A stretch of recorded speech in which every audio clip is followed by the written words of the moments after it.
সুরধনির কিনারায় সোনার নুপুর দিয়া পায়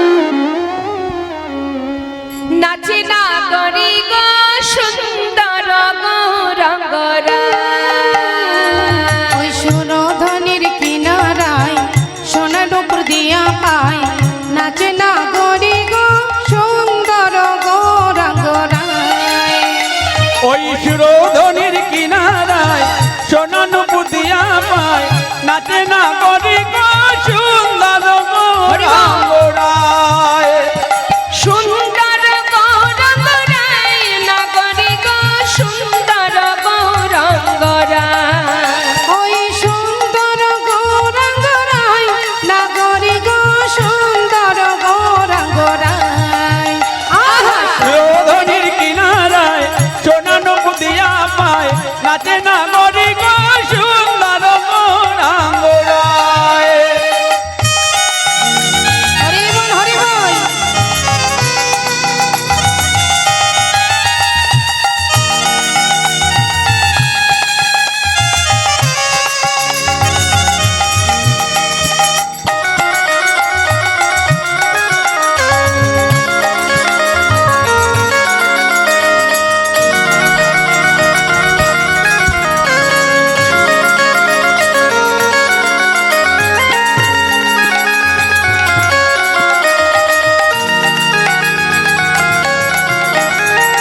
সুন্দর কমলে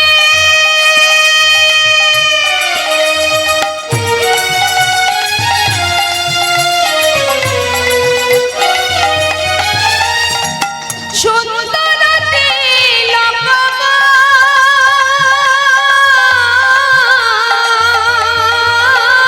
সুন্দর কপালে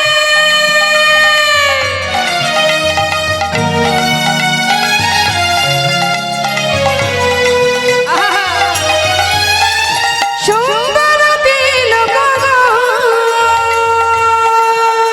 কি বলেন বাবা? সুন্দর কপালে সুন্দর তিলক, আর কি আছে তার অঙ্গে?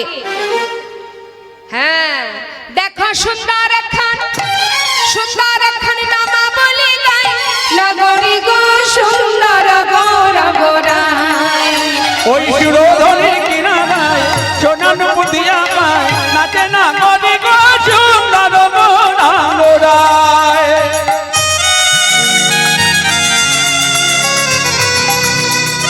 হরিবল হরিবল বুঝি বাহু তুলে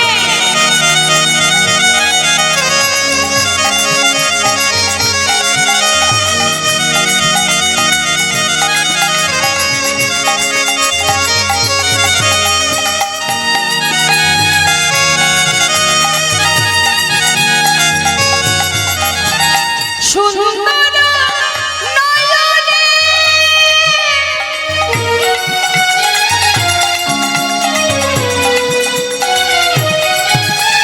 চাই গোরা চার পানে গো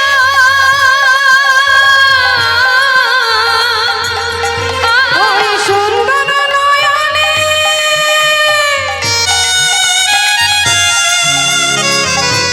আহা চাই গো নজর পানে গো গৌরহরি যদি একবার কারোর দিকে তাকায়, সে কি আর ঘরে ফিরতে পারবে? তার দেহটা পড়ে থাকবে, আত্মা চলে যাবে। ও তার দেহ ছাইরা, এই দেহ ছাইরা মনটা লইয়া যায় নগরী গো সুন্দর গৌরঙ্গরায় ওই সুরধনির কিনারায় সোনা নুপুর দিয়া পায় নাচে না গরি গো সুন্দর গৌরঙ্গরায় আহা সুন্দর গৌরঙ্গরায় সুন্দর গৌরঙ্গরায় সুন্দর গৌরঙ্গরায় সুন্দর গৌরঙ্গরায় ওই সুন্দর গৌরঙ্গরায়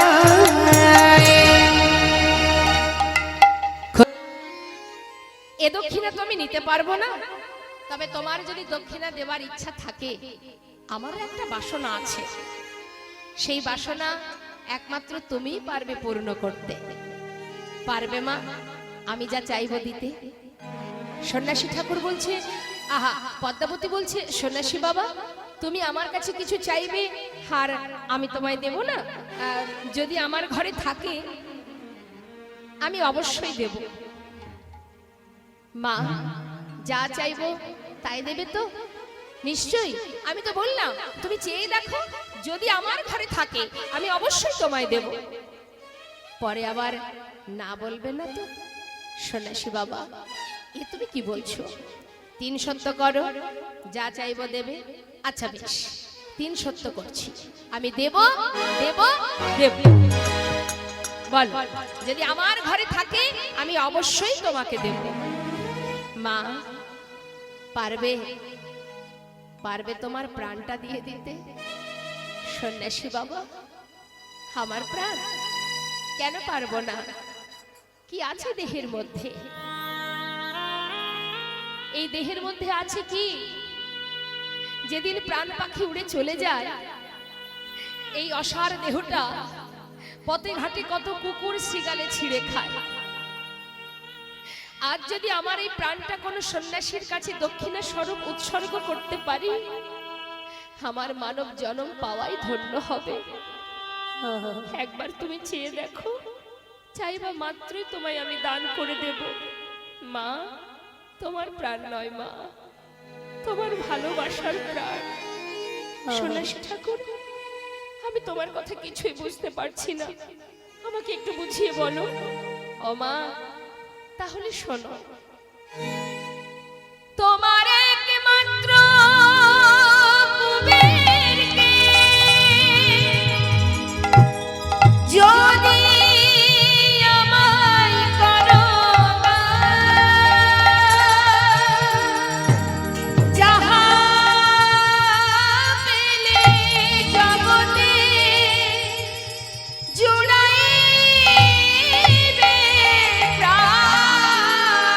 যাহা পেলে জগতে জুড়াইবে প্রাণ। সন্ন্যাসী ঠাকুর, সন্ন্যাসী ঠাকুর, এ তুমি কি চাইলে সন্ন্যাসী ঠাকুর? সৎ নয় পাঁচ নয় আমার একমাত্র নয়নের মনি। কুবের ছাড়া আমাকে মা বলে ডাকার আর কেউ নেই সন্ন্যাসী বাবা।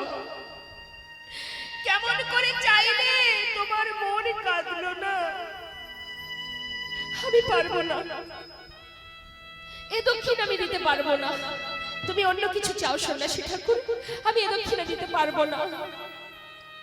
মা, শান্ত হও, একবার আমার দিকে তাকিয়ে দেখো। আমিও তো কোনো না কোনো মায়ের সন্তান। আমার মা বাবাও তো চেয়েছিল তাদের প্রয়োজনে আমাকে ঘরে বেঁধে রাখতে।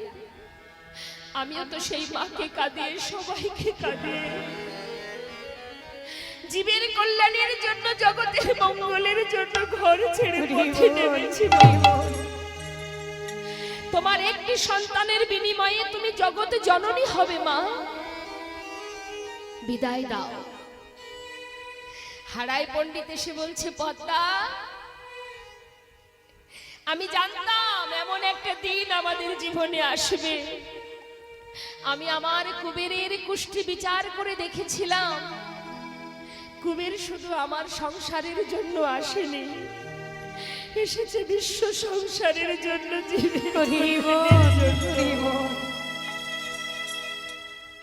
পদ্মা, বিদায় দিয়ে দাও। ছোট্ট কুবের বলছে, মা, আজ তো তোমার আনন্দ হবার কথা, তোমার চোখে জল কেন? মা, প্রত্যেকটি মাতা পিতা চায় তাদের সন্তানের যেন ভগবানের চরণে মতি গতি থাকে, যেন ভগবানের সেবাই লাগে। বলো তো মা, কার ঘরে এমন করে সন্ন্যাসী এলো আর কার সন্তানকে চাইলো? আজ তো তোমার গর্ব হওয়া উচিত মা, তোমার ঘরে পায়ে হেঁটে সন্ন্যাসী এসেছে, তোমার সন্তানকে দক্ষিণা স্বরূপ চাইছে। মা, বিদায় দাও মা। তোমার কি মনে নেই, পিতৃ সত্য পালিবারে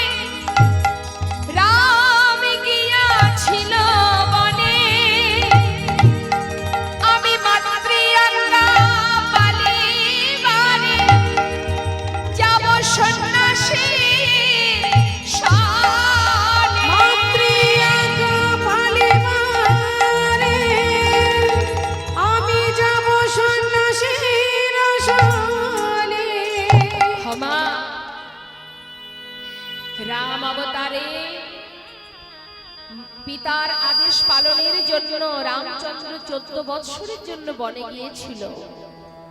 আজ তুমি সন্ন্যাসীর কাছে প্রতিজ্ঞা করেছো, যা চাইবে তুমি তোমার ঘরে থাকলে সেটা দেবে। আর আর বাধা দিও না মা, এবার আমাকে বিদায় দাও।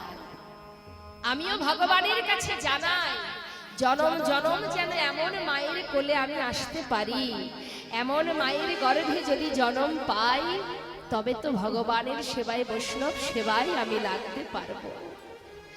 মা বিদায় দাও মা, জন্মের মতো বিদায় দাও মা। আমি এ দেশ ছেড়ে যাই গো চলে, জন্মের মতো বিদায় দাও গো। ও মা পারো যদি, মাকে বলছি, যদি তুমি পারো আমায় মনে রেখো, না হয়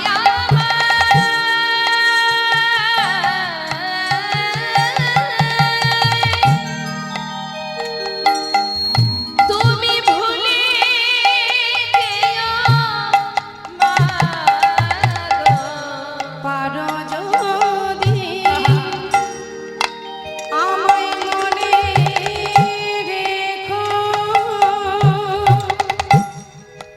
না হয়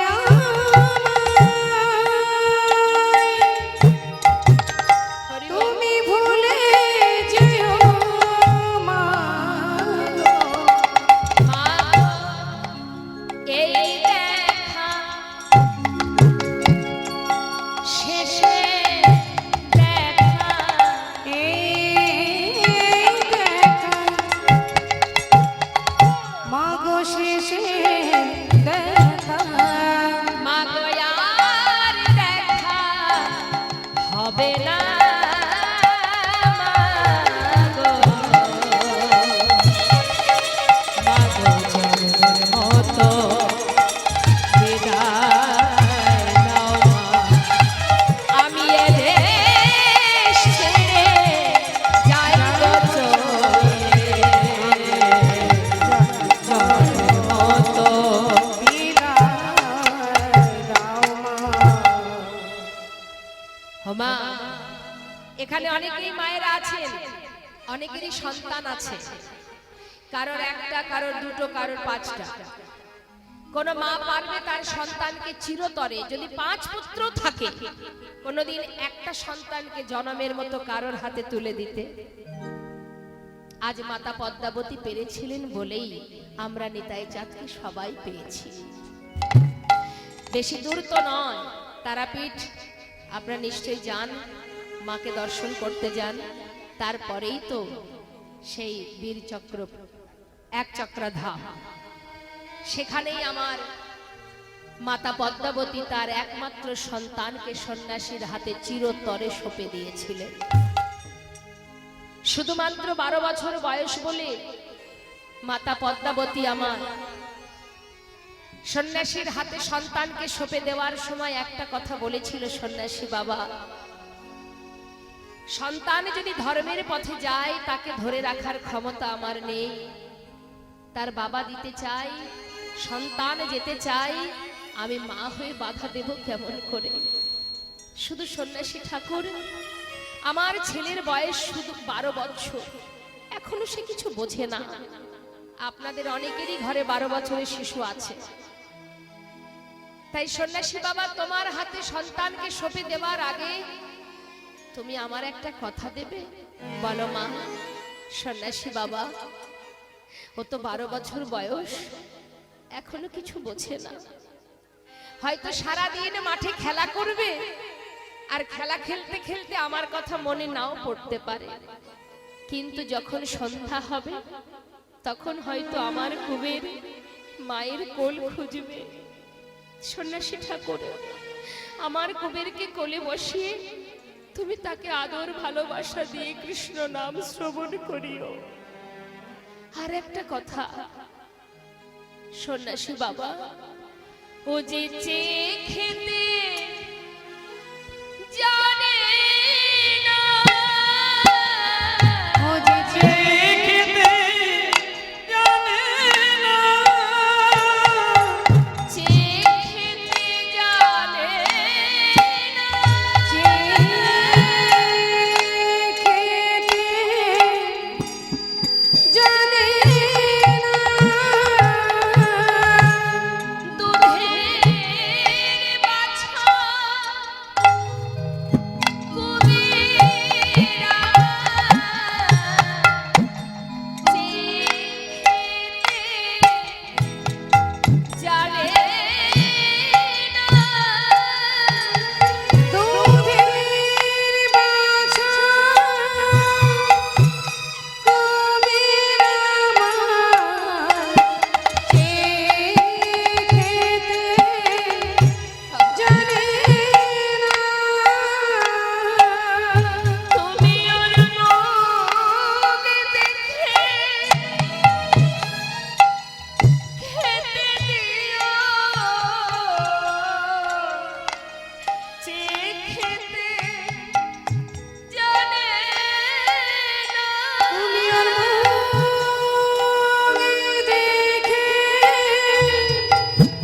খেতে দিও, চেয়ে খেতে জানে না।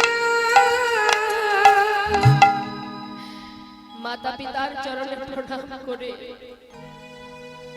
সন্ন্যাসী ঠাকুরের হাত ধরে যখন এর পথ দিয়ে হেঁটে যাচ্ছে মা, মাতা পদ্মাবতী হারায় পণ্ডিত পথের ধারে দাঁড়িয়ে যতক্ষণ সন্তানকে চোখে দেখা যায় এক দৃষ্টিতে তাকিয়ে আছে। যখন অনেক দূর চলে গেছে, মায়ের অন্তরটা আবার কেঁদে উঠল, চিৎকার করে বলে উঠলেন, কুবের! একবার মা বলে ডাক রে। একবারে মা বলে ডাক রে, মা বলে ডাক রে। একবারে মা বলে ডাক রে।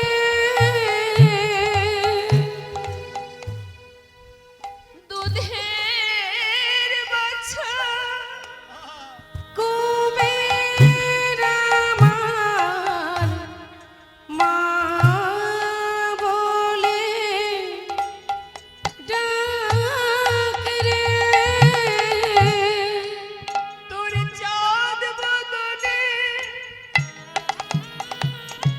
হয় মা বলা ডাক, জনমের মতো শুনে নে রে।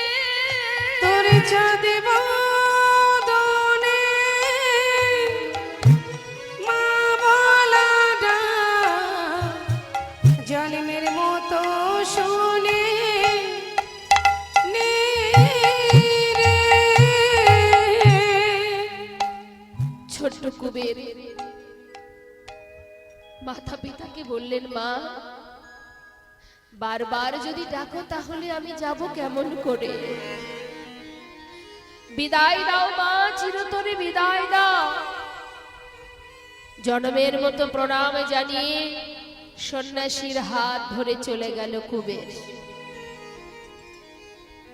মাতা পদ্মাবতী আর হারাই পণ্ডিত রইল সেই ঘরে। আর কুবের যখন চলে গেল সন্ন্যাসীকে হাত ধরে, নানা তীর্থ ঘুরছে সন্ন্যাসী কুবেরকে নিয়ে।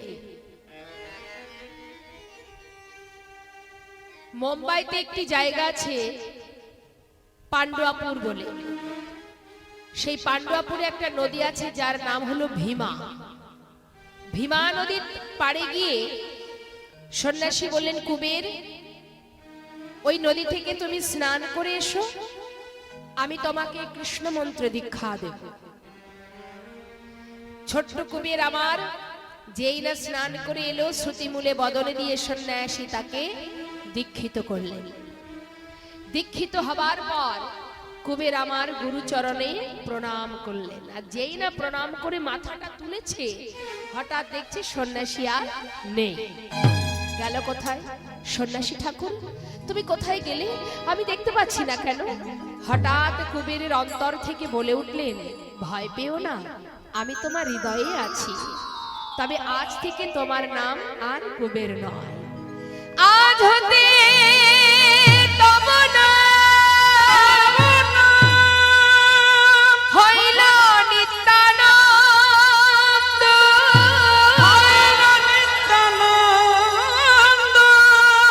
কলিযুগের দ্বারে দ্বারে তুমি বিলাবে আনন্দ। তাই গৌর হরে হরে হরে তুমি বিলাবে আনন্দ। বিলাবে আনন্দ। হরি বল হরি বল। কি হলো মা? যেই না বললে তুমি নিত্যানন্দ, অর্থাৎ দুই শক্তি এক হয়ে গেল, তো পূর্ণ শক্তি পেল। পূর্ণ শক্তি পেয়ে নিজেকে চিনতে পারলেন, আমি নিত্যানন্দ। মনে পড়ে যাচ্ছে, আমি যদি নিত্যানন্দ হব তাহলে আমি তো সেই ব্রজের বলরাম। মনে পড়ছে। আর আমি যদি ব্রজের বলরাম হব তাহলে আমার ভাই কানাই কোথায়? কানাইকে ছাড়া তো আমি থাকতে পারবো না। এবার আবার নিতাই চাঁদ ভাই কানাইয়ের জন্য পাগল হয়ে গেছে, মা কানাইকে খুঁজছে। এবার মায়েরা বলুন তো, নিত্যানন্দ প্রভুর ভাই কানাই কোথায় আছে?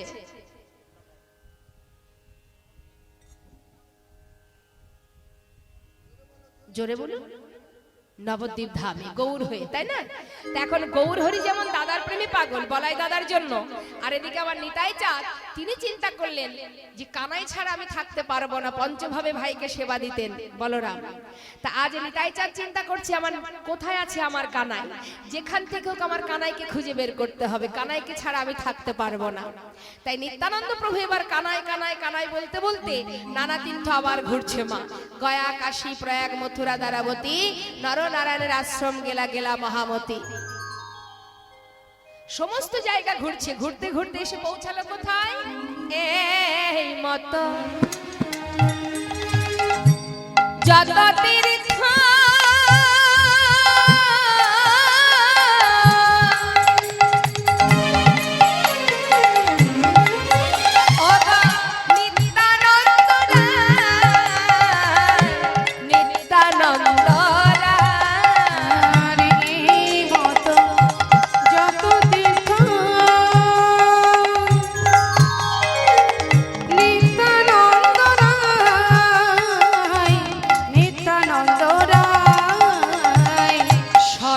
তীর্থ ঘুরে এলো পুন মথুরা,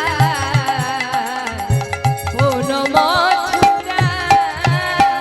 সর্বতীর্থ ঘুরে এলো পুন মথুরা,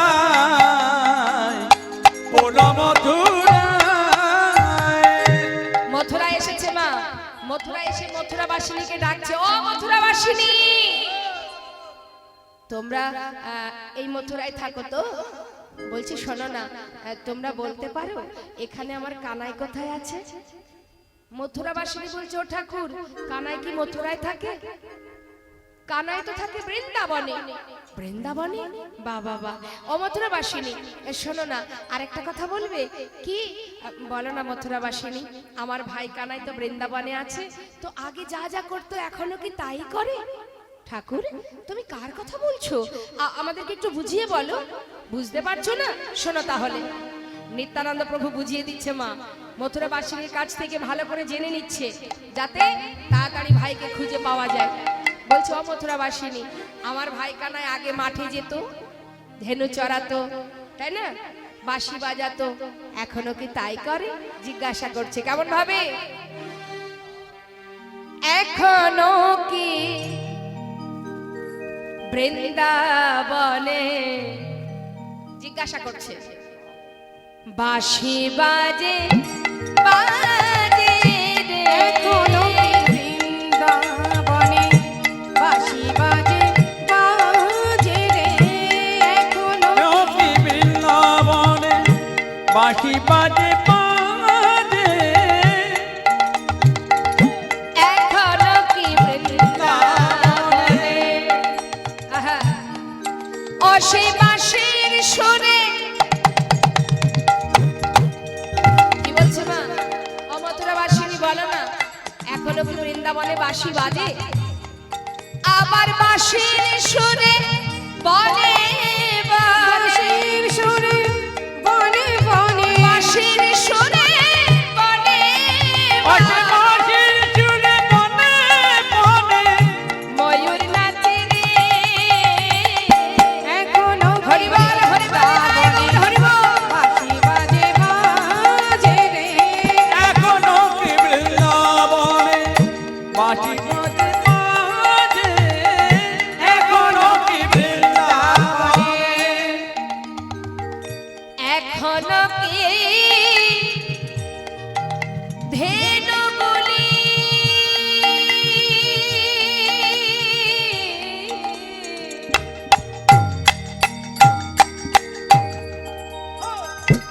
একবার বলে দাও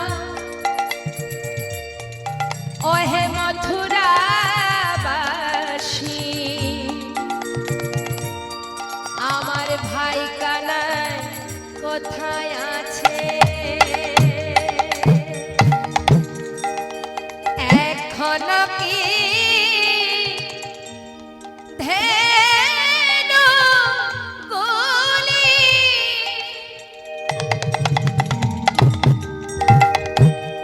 তারা গোচরণে উড়ায় ধুলি, এখনো কি ধেনুগুলি আহা, তারা গোচরণে উড়ায় ধুলি, আবার শাখায় শাখায় কুলাকুলি, আই সখাই কোলাকুলি, বন্ধুসনে ওই কুলাকুলি, বন্ধু জনে কোলাকুলি, বনমাঝারে এখনো কি তাই বল হরিবল বৃন্দাবনে হরিবল, বাঁশি বাজে বাজে রে, এখনো কি বৃন্দাবনে, হরিবল হরিবল। কি বললেন না? এখনো কি বাঁশি বাজে, এখনো কি ধেনু চড়ে? মথুরা বাসিনী বলছে ও ঠাকুর, এত প্রশ্নের উত্তর দেব কি করে?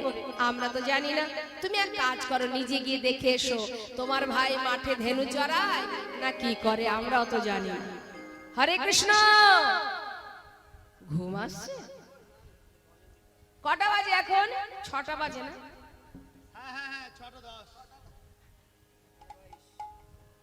এখনই ঘুম আসলে হবে? পা দুটো তো লম্বা করা হয়ে গেছে, বাকি আর যেটুকু আছে সেটুকু বাদ রেখে লাভ কি?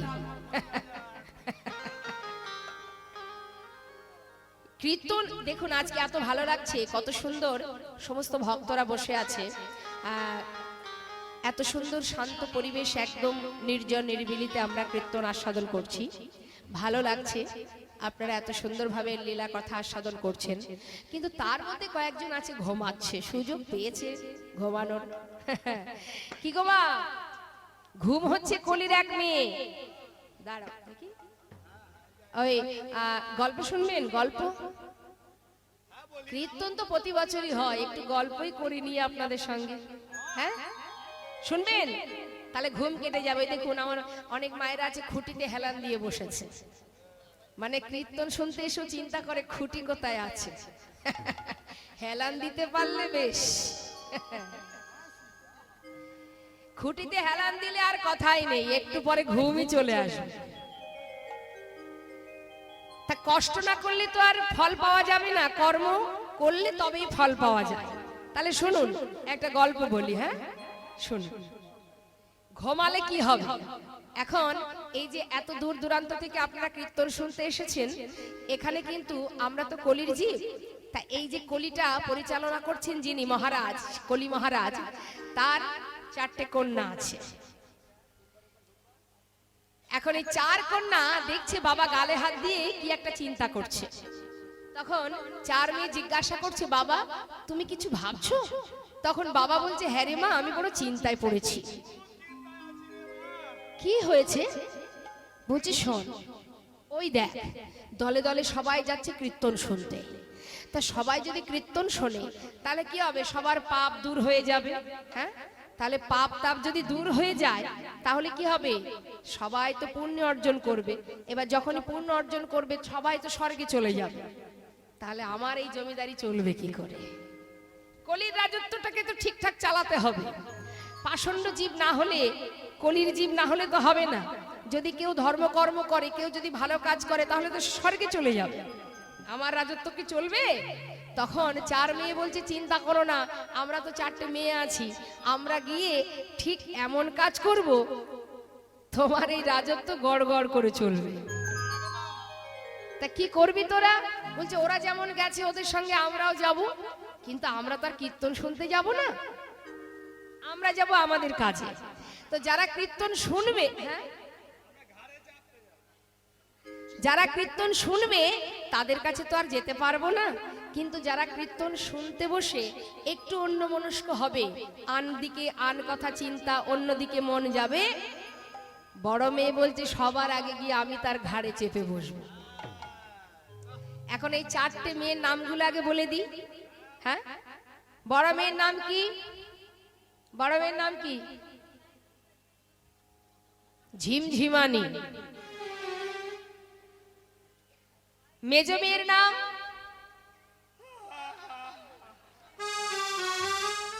হাই তুলানি। সেজ মেয়ের নাম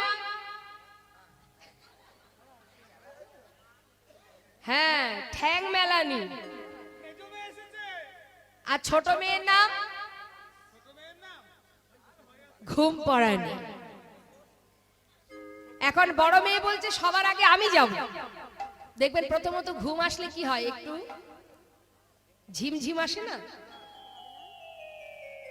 তারপরে মেজ মেয়ে বলছে, আয় দিদি তুই যখনই যাবি তার পরপরই কিন্তু আমি তার ঘাড়ে চেপে বসবো। এবার যেই দেখবেন মেজ মেয়ে ভর করবে, বড় বড় হাই উঠবে। তারপরে সেজ মেয়ে, এই যে অনেকে পা মিলিয়ে বসে আছে, মানে 3 নম্বর মেয়ে চলে এসেছে। অবশেষে ছোট মেয়ে, ছোট মেয়ে যখন আসবে দেখবেন এখানে আর থাকবে না, তাড়াতাড়ি লোটা কম্বল গুটিয়ে বাড়ির দিকে চলে যাবে। নিতাই গৌর হরি বল।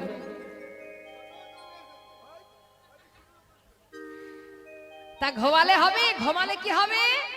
আর ওখানে যাওয়া হবে না, যেখান থেকে এসেছি গোলকধাম, হ্যাঁ ওখানে আর যাওয়া হবে না। এবার আপনারাই ভাবুন, ঘুমিয়ে ঘুমিয়ে কলি মহারাজের রাজত্ব চালাবেন, না কৃষ্ণ নাম শুনে পাপ তাপ দূর করে সবাই আপন ঘরে ফিরবেন? দেখি হাত তুলুন, হাত তুলুন, হাত তুলুন।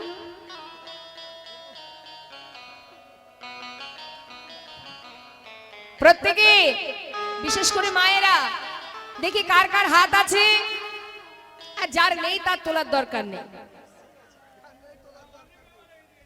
এবার হাতে তালি দিয়ে সবাই মিলে আমার সঙ্গে একটু গাইবেন। দেখি বাবা সবাই মিলে একবার হাত তুলে নিতাই গৌর হরি বল, হরি বল, হরি বল। ছল ছল নয়নে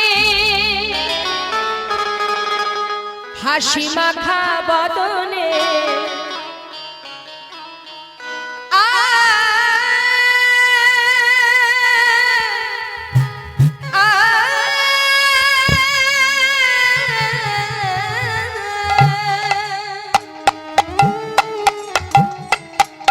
ছল ছল নয়নে হাসি মাখা বদনে আনন্দ কাননে। ভগবানকে ডাকার কি কি নিয়ম? চোখে থাকবে প্রভুর চরণে জল, মুখে থাকবে হাসি, আনন্দ কানন মানে আনন্দের বাজার, এই যে সাধুর বাজার, এর মধ্যে ডুবে থাকো অবিরাম। আনন্দ কাননে ভ্রময়নিবা। হাত তুলে, হাত তুলুন, হাত তুলুন। দিয়েছে ভগবান হাত দুটো, একটু তুলুন। হ্যাঁ, নাহলে পরের জন্মে আর পাবেন না। তুলুন। একবার হরি বলো, হরি বলো মনে রে আমার। হরি বল হরি বল মনে রে আমার। হরি বল হরি বল মনে রে আমার।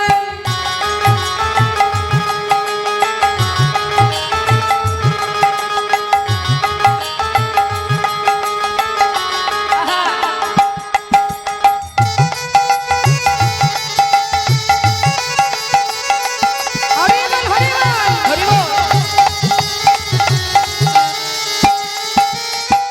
গতি নাই, গতি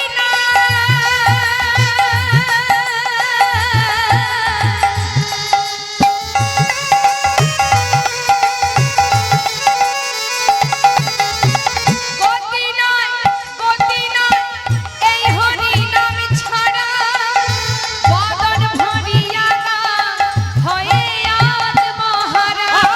গতি নাই, গতি নাই।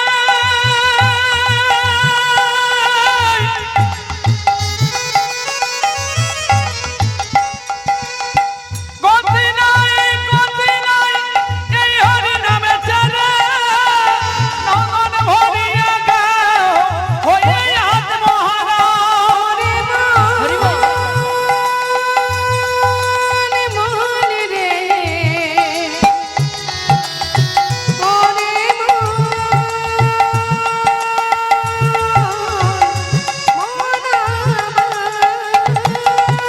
গতি নাই, গতি নাই, এই হরি নামে চলে মন ভরিয়া গাও হয়ে আত্মহারা।